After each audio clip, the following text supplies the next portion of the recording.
Hello friends, welcome to my new YouTube channel Vitals and Vistas. ಸ್ನೇಹಿತರೆ, ಇವತ್ತು KA ಮತ್ತೊಂದು ಹೊಸ ಬೃಹತ್ ನೇಮಕಾತಿಯ ಅಧಿಸೂಚನೆಯನ್ನು ಹೊರಡಿಸಿದೆ.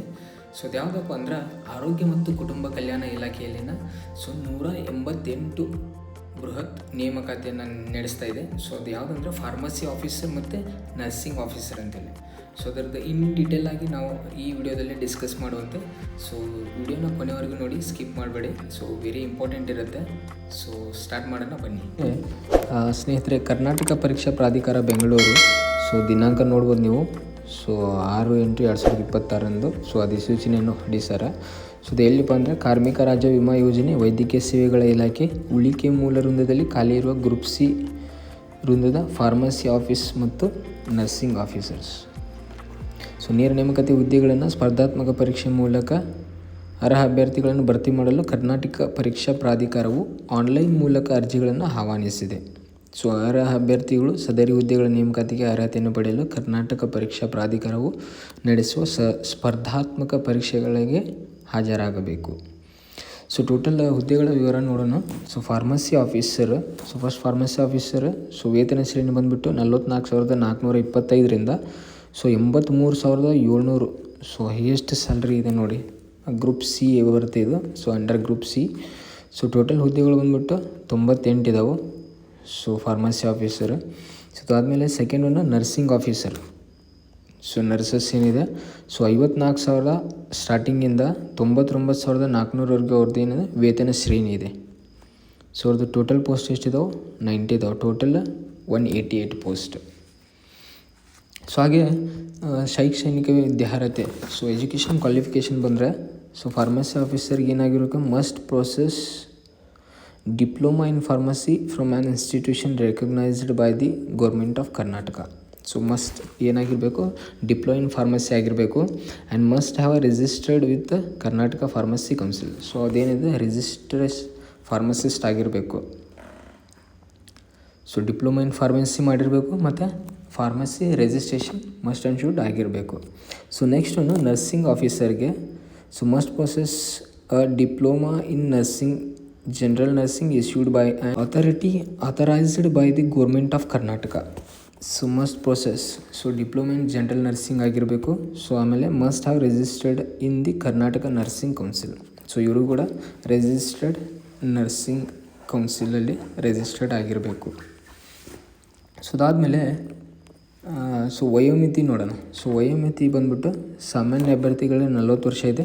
And 2A 2B 3A 3B ಅಭ್ಯರ್ಥಿಗಳಿಗೆ 43 ವರ್ಷ ಇದೆ. ಪರಿಶಿಷ್ಟ ಜಾತಿ ಪರಿಶಿಷ್ಟ ಪಂಗಡ ಪ್ರವರ್ಗ 1 ಅಭ್ಯರ್ಥಿಗಳಿಗೆ 45 ವರ್ಷ ವಯೋಮಿತಿ ಇದೆ. ಆ್ಯಂಡ್ ಹಾಗೆ ಅರ್ಜಿ ಸಲ್ಲಿಸುವ ವಿಧಾನ ಬಂದುಬಿಟ್ಟು ಏನೈತಿ? ಪರೀಕ್ಷಾ ಪ್ರಾಧಿಕಾರ ವೆಬ್ಸೈಟ್ KA ವೆಬ್ಸೈಟಲ್ಲಿ ಲಿಂಕನ್ನು ಇದೆ. ಅಲ್ಲಿ ಹೋಗಿ ನೀವು ಅಪ್ಲಿಕೇಶನ್ ಹಾಕಬೇಕು. ಆನ್ಲೈನ್ ಅರ್ಜಿ ಸಲ್ಲಿಸುವ ವೇಳಾಪಟ್ಟಿ.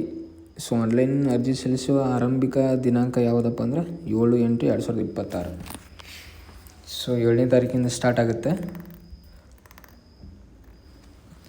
ಆ್ಯಂಡ್ ಅರ್ಜಿ ಕೊನೆಯ ದಿನಾಂಕ ಯಾವುದಪ್ಪ? ಅರ್ಜಿ ಸಲ್ಲಿಸಲು ಕೊನೆಯ ದಿನಾಂಕ ಅಂದರೆ 30ನೇ ತಾರೀಕು 8ನೇ ತಿಂಗಳ. ಶುಲ್ಕವನ್ನು ಪಾವತಿ ಮಾಡೋದು 31 ಆಗಸ್ಟ್. ಶುಲ್ಕ ಎಷ್ಟಿದೆ ನೋಡೋಣ. ಫೀಸು, ಅಪ್ಲಿಕೇಶನ್ ಫೀಸ್ ಎಷ್ಟೈತಪ್ಪ ಅಂದರೆ ಸಾಮಾನ್ಯ ಅಭ್ಯರ್ಥಿಗಳಿಗೆ 750 ಐತಿ. ಆ್ಯಂಡ್ ಪರಿಶಿಷ್ಟ ಜಾತಿ ಪಂಗಡಗಳಿಗೆ 500. ಆ್ಯಂಡ್ ವಿಶೇಷ ಚೇತನ ಅಭ್ಯರ್ಥಿಗಳಿಗೆ 250 ರೂಪಾಯಿ. ಇನ್ನೊಂದು ಪಾವತಿಸಿದ ಶುಲ್ಕವನ್ನು ಹಿಂದಿರುಗಿಸಲಾಗುವುದಿಲ್ಲ. ಓಕೆ. ಸ್ಪರ್ಧಾತ್ಮಕ ಪರೀಕ್ಷಾ ವಿಧಾನ ಹೆಂಗಿರ್ತದಪ್ಪ ಅಂದ್ರೆ ಆನ್ಲೈನ್ CBT ಮೂಲಕ ಇರ್ತೈತಿ. CBT ಅಪ್ಲಿಕೇಶನ್ ಆನ್ಲೈನ್ ಮೂಲಕ ಇರ್ತೈತಿ. ಎಕ್ಸಾಮು ಆಫ್ಲೈನ್ OMR 90 ಮೇಲೆ ಇರ್ತೈತಿ. ಹಾಗೆ ಸ್ಪರ್ಧಾತ್ಮಕ ಪರೀಕ್ಷೆ ನಡೆಸುವ ಪರೀಕ್ಷಾ ಕೇಂದ್ರದ ವಿವರನ ನಂತರ ತಿಳಿಸಲಾಗುವುದು. ಓಕೆ. ಅದಾದಮೇಲೆ ಇಲ್ಲೇನಿರುತ್ತಪ್ಪ ಅಂದ್ರೆ ಕನ್ನಡ ಭಾಷಾ ಪರೀಕ್ಷೆ ಇರ್ತೈತಿ. ಯಾರು ನೀವು SSLC ಒಳಗೆ ಫಸ್ಟ್ ಲ್ಯಾಂಗ್ವೇಜ್ ಸೆಕೆಂಡ್ ಲ್ಯಾಂಗ್ವೇಜ್ ಕನ್ನಡವನ್ನು ಆಯ್ಕೆ ಮಾಡಿರೋದಿಲ್ಲ, ಅಂಥ ಅಭ್ಯರ್ಥಿಗಳಿಗೆ ಕನ್ನಡ ಭಾಷಾ ಪರೀಕ್ಷೆ ಇರ್ತೈತಿ. ಅದರೊಳಗೆ ಕನಿಷ್ಠ 50 ಅಂಕನ ಗಳಿಸ್ಬೇಕು ನೀವು ಕ್ವಾಲಿಫೈ ಆಗಬೇಕಂದ್ರೆ. ಯಾರು ನೀವು SSLC ಒಳಗೆ ಫಸ್ಟ್ ಲ್ಯಾಂಗ್ವೇಜ್ ಮತ್ತು ಸೆಕೆಂಡ್ ಲ್ಯಾಂಗ್ವೇಜ್ ಕನ್ನಡನ ಆಯ್ಕೆ ಮಾಡ್ಕೊಂಡಿರ್ತೀರಿ, no need to attend the Kannada exam. So Kannada exam ಬರೆಯೋ ಅವಶ್ಯಕತೆ ಇರುವುದಿಲ್ಲ. ಸೊ ಅದಾದಮೇಲೆ ಮೇನ್ ಎಕ್ಸಾಮ್ಸ್ ಪತ್ರಿಕೆ 1 ಇರುತ್ತೆ. ಸೊ ಅದೇನಾಗುತ್ತೆ, ಸಾಮಾನ್ಯ ಜ್ಞಾನ ಇರುತ್ತೆ. ಸೊ 100 ಮಾರ್ಕ್ಸಿಂದ ಕ್ವಶನ್ ಪೇಪರ್ ಇರುತ್ತೆ. So 100 marks. ಸೊ ಅವಧಿ ಬಂದುಬಿಟ್ಟು 2 hours ಇರ್ತೈತಿ. ಸೊ ಸಾಮಾನ್ಯ ಜ್ಞಾನ ಒಳಗೆ ಏನಾಕೈತಪ್ಪ ಅಂದ್ರೆ ಪ್ರಚಲಿತ ಘಟನೆಗಳಿಗೆ ಸಂಬಂಧಿಸಿದಂತೆ ಮತ್ತು ದೈನಂದಿನ ರೇಖೆ ವಿಷಯಗಳು, ಭಾರತ ಸಂವಿಧಾನ, ಕರ್ನಾಟಕಕ್ಕೆ ಸಂಬಂಧಿಸಿದ ಭಾರತ ಇತಿಹಾಸ, ಸೊ ಕರ್ನಾಟಕ, ಭಾರತ ಭೂಗೋಳ, ಗ್ರಾಮೀಣಾಭಿವೃದ್ಧಿ, ಪಂಚಾಯತ್ ರಾಜ್ ಇಲಾಖೆ ಹಾಗೂ ಆರ್ಥಿಕ ಅಭಿವೃದ್ಧಿ ವಿಷಯಗಳ ಕುರಿತು ಮತ್ತು ಕರ್ನಾಟಕ ಪರಿಸರ ಸಂಬಂಧಿ ಸಮಸ್ಯೆಗಳು. ಸೊ ಓವರಾಲ್ ಏನು ಜನರಲ್ ಜಿ ಕೆ ಏನು ಬರುತ್ತಲ್ಲ, ಸೊ ಅದಿರುತ್ತೆ. ಸೊ ಪತ್ರಿಕೆ 2 ಏನಿರುತ್ತಪ್ಪ ಅಂದ್ರೆ ನಿರ್ದಿಷ್ಟ ಪತ್ರಿಕೆ. ಸೊ ನೀವು ಫಾರ್ಮಸಿ ಮಾಡಿದ್ರಂದ್ರೆ ಫಾರ್ಮಸಿ ರಿಲೇಟೆಡ್ ಏನು ನಿಮ್ಮದು ಪ್ರತ್ಯೇಕವಾಗಿ ಎಕ್ಸಾಮ್ಸ್ ಸಬ್ಜೆಕ್ಟ್ ಇರ್ತಾವೆ. ಸೊ ಫಾರ್ಮಕಾಗ್ನಸಿ, ಎಥಿಕ್ಸ್, ಫಾರ್ಮಾಸ್ಯೂಟಿಕ್ಸ್ ಆ ಥರ ಬರುತ್ತೆ. ಸೊ ಅದಾದಮೇಲೆ ನರ್ಸಿಂಗಲ್ಲಿ ಬಂದರೆ ನಿಮ್ಮದು ಜನರಲ್ ನರ್ಸಿಂಗ್ ಏನು ನಿಮ್ಮದು ಸಬ್ಜೆಕ್ಟ್ಸ್ ಇರ್ತಾವೆ. ಸೊ ಅದ್ರ ಮೇಲೆ 100 ಮಾರ್ಕ್ಸಿಂದ ಇರ್ತೈತಿ. ಸೊ 100 ಕ್ವಶನ್ಸು, ಅದು 2 hours ಎಕ್ಸಾಮ್ ಇರ್ತೈತಿ. ಸೊ ಅದಾದಮೇಲೆ ಸೊ ಇಲ್ಲಿ ನೆಗೆಟಿವ್ ಮಾರ್ಕಿಂಗ್ ಇರ್ತೈತಿ.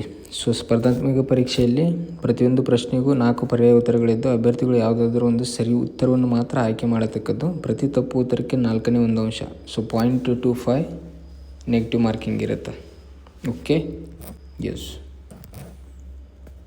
ಸೊ ಹಾಗೆ ನೆಕ್ಸ್ಟ್ ಏನು ಇಂಪಾರ್ಟೆಂಟ್ ಡಿಸ್ಕಸ್ ಮಾಡೋಣಪ್ಪ ಅಂದ್ರೆ, ಸೊ ಇದು ಜನರಲ್ ಅಭ್ಯರ್ಥಿ ಕನ್ನಡ ಮಾಧ್ಯಮ. ಸೊ ನಿಮ್ಮದು ಯಾವುದಾದ್ರು ರಿಸರ್ವೇಷನ್ಸ್ ಇದೆ ನೋಡ್ಕೊಂಡು ರಿಸರ್ವೇಷನ್ ಮಾಡಿಕೊಡ್ರಿ.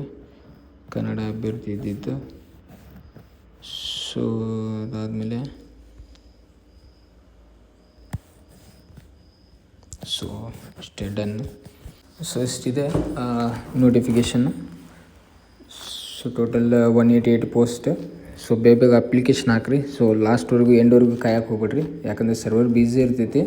ಸೊ ಬೇಗ ಅಪ್ಲಿಕೇಶನ್ ಹಾಕ್ರಿ ಮತ್ತು ಸ್ಟಡಿ ಮಾಡೋಕ್ಕೆ ಸ್ಟಾರ್ಟ್ ಮಾಡಿರಿ. ಸೊ ಇದೇ ಥರ ಜಾಬ್ ನೋಟಿಫಿಕೇಷನ್ ಬಗ್ಗೆ ನಿಮ್ಗೆ ಹೆಚ್ಚಿನ ಮಾಹಿತಿ ಬೇಕಂದ್ರೆ ಸೊ ನಮ್ಮ ಯೂಟ್ಯೂಬ್ ಚಾನಲ್ನ ಸಬ್ಸ್ಕ್ರೈಬ್ ಮಾಡ್ಕೊಳ್ರಿ. ಪಕ್ಕದಲ್ಲಿರೋ ಬೆಲ್ ಬಟನ್ನ ಕ್ಲಿಕ್ ಮಾಡಿರಿ, ಯಾಕಂದರೆ ನಾವು ಮಾಡೋ ಪ್ರತಿಯೊಂದು ವೀಡಿಯೋಗಳು ನಿಮ್ಗೆ ಬೇಗ ಬಂದು ತಲುಪ್ತಾವೆ. Okay, thank you.